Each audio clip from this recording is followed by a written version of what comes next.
Greetings everyone, DFG here guys, coming to you from the graveyard. Hey guys, I hope you're having a great day. Yeah, I just want to take a little bit of your time and just want to share some thoughts with you about some things that I was discussing today with some other men, and we were talking about simplicity. And when does simplicity, or some people might even call it common sense, when should simplicity or common sense kick in whenever you're in a situation that you're at a disadvantage? And I want to prelude this statement. I want to prelude my comments with this particular quote or statement. You know, sometimes, you know, our friends, you know, are not our friends, and sometimes our enemies are not our enemies. And there are times that our enemies and our friends are the same person.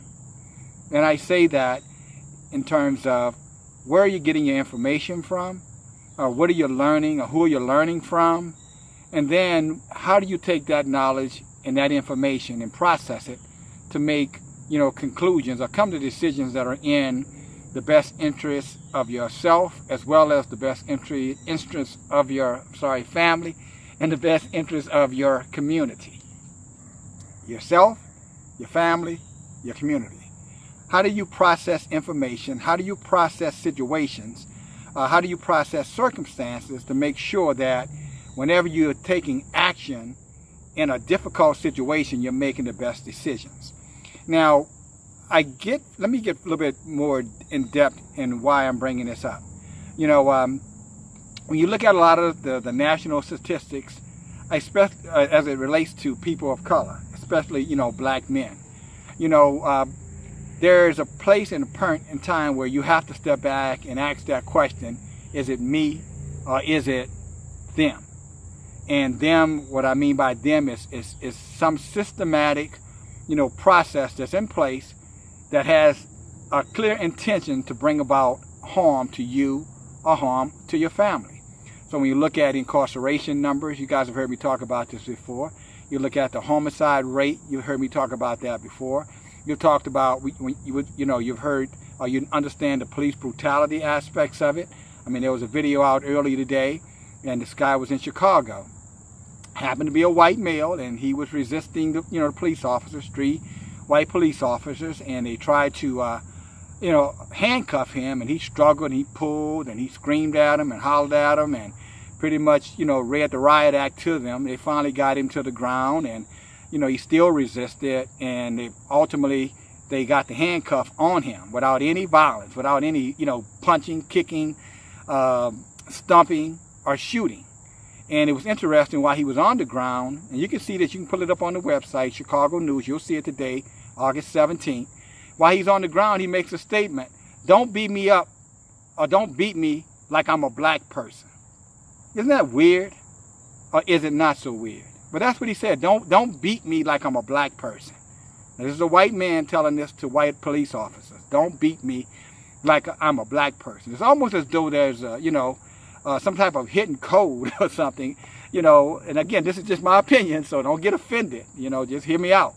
But as though, it's strange that he would say, don't beat me like a black man, as though, if you're a police officer, you have open season on kicking a black man's ass. But if you're a white man, you have to use all caution. And he reminded them of that fact. And, of course, they did not stomp, kick, beat or shoot him. Okay? So, but that said, I want to move this conversation just a little bit further. And this is to all people, but especially people of color.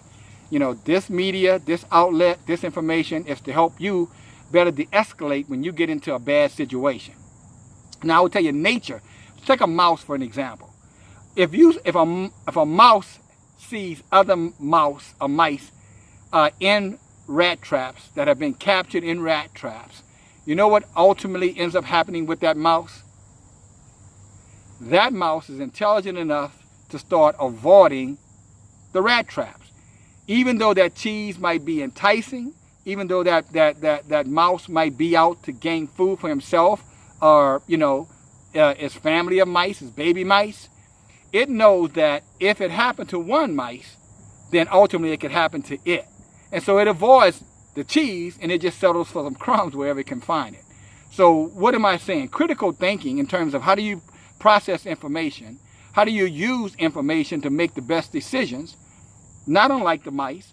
You look at the results. You look at prior results. What has happened in situations or instances that you have observed to make sure that you make the best decision. Now let's go back to the mass incarceration. If you know that, blacks are 6 times more likely than whites to get arrested, then you know what? If you're in a situation where you have to make a decision on something that could cause you to be arrested, you know what I'm saying? Then don't make that decision, because you already know it's 6 times more likely if you're arrested, you're going to end up going to jail and serving prison time. Also, if you know that police officers have a high tendency to violate, black men and black women, then do not allow yourself to be put in a situation by resisting the police to give them a reason, to physically attack you, because you already know the chances of it happening to you are much greater, if for no other reason, because of the color of your skin. So at that point, you don't resist the police officer. If the police officer stops you, then you find out why you're being stopped. If the police officer has a question, answer the questions, okay? Just make sure that, that you are not allowing them to violate your constitutional rights. In other words, search your vehicle without cause. Don't give them permission to do things that they're not legally authorized to do, okay? If they're not legally authorized to do it, then you don't have to agree to it. And if you're very uncomfortable, and this is something I think that you should always do just as a best practice, I think you should always, if you have a cell phone, you should put it on record. Because if you are attacked or if you are violated unjustly, and that's important, because you can take a beat down from the police officer if you resist arrest, and you need to understand that. And the police officers have a certain amount of flexibility, latitude, to bring about, serious bodily harm to you if you resist. So if you're cooperating, because you already know that it can escalate to something really bad based off of things you already know, then, record it, put the recorder on, try to put the video on if possible, so that way if something happens, go ahead on and, live to fight another day. In other words, take it to court. If you got it on record, you got it on video, trust me, if they violated your civil rights, you can sue and walk away, in a better financial situation than you were at the time that they stopped you, okay? And so that's one suggestion that I would give to you, in that regard. So again, as you start to look at, even economically, let's just say from a standpoint of getting opportunities for, and even in your workplace. Again, don't give people an opportunity. Don't give your supervisors an opportunity to be able to justify not giving you an opportunity, to either a promotion or, for that matter, to get a maximum pay increase. Whatever the job requires, meet those expectations. Work extremely hard to exceed those expectations. And then when it comes down to compensation, evaluation time, promotion time, then you confront them, you follow me, on what you did and what you expect. And every now and then, if you're not sure that you can trust them, go ask them. Every 2 or 3 weeks, how am I doing? Am I meeting your expectations? Am I exceeding your expectations? What is the next step as far as up the ladder, the success change inside of this company or this organization? And these things I'm sharing with you because these are little small pointers, common sense things, wisdom things that, can keep you from becoming a negative statistics, and also keep other people from mistreating you and violating your, rights as a citizen of the United States of America. All right? But again, you can't be wrong and stand strong. Or you can't be strong and, when you're standing wrong. Because if you're wrong, then you're going to find out there is not going to be any form of justice. It's going to be hard enough to get to justice if you're right. But don't give them an excuse to take advantage of you, is what I'm saying. Don't give them an excuse to, to violate you, because you don't have to. All right? Don't give them an excuse to lock you up and incarcerate you and throw away the key because they need you as a debt slave. All right? Debt, D-E-B-T, slave. All right? In other words, the judge makes money on sending you to jail. I don't know if you knew that or not. That's your part of your bond. The judge get a portion of your bond. If I'm wrong, somebody can correct me on that. And also, if you go into the private prison system, then again, that's the way for the government to get its return on you as a citizen of the United States, because all of us are debt slaves at the end of the day.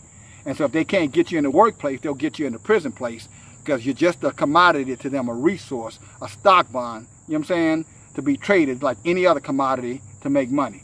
Don't be a victim through ignorance, okay? Take time, reflect, like the mouse.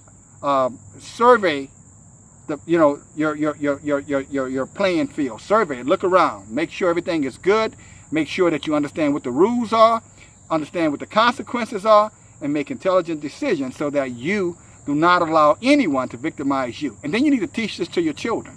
And if you're not comfortable how to articulate this, show them this video.